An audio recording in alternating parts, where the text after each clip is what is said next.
Drachten had weer een meldij. Het oude subsidieerde Centrum voor de Kunsten houdt 1 september op te bestaan. Daarvoor in het plak komt nou de nieuwe coöperatie kunstzinnige vorming, de meldij. De nieuwe meldij zit in de Lawaai en hier joert de eerste Ipendij. Er is een grote kern van vakken, instrumentale vakken en zang. En daarnaast doen we de beeldende vakken. En vanaf januari begint de theaterafdeling en komt er een circuscursus. De nieuwe coöperatieve vorm van de meldij houdt in dat docenten er als ZZP'er onder slag gaan onder de paraplu van de nieuwe organisatie. De komende maand moet blijken dwaan dat dit model financieel helder is.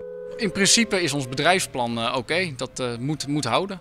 Dus in het voorjaar gaan we met de docentengroep rond de tafel zitten en dan gaan we de balans opmaken. En dan zal blijken hoe goed we het gedaan hebben.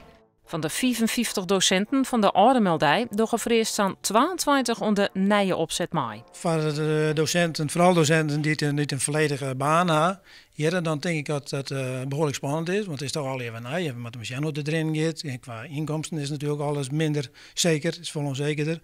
Van mijzelf, ik hier altijd een hele lietse betrekking van Peer Hoorkes. Dus voor mij is het wat dat betreft net zo heel spannend. Misschien kan ik juist nog wel meer krijgen, dus lees er alleen maar kansen. Tenminste, dat besjoeg ik het dan maar.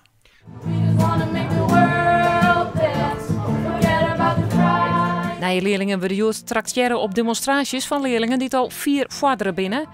Ik eerder de mogelijkheid om instrumenten nu te proberen en gewoon weten precies waarom ze les gaan willen. Om later profdrummer te worden.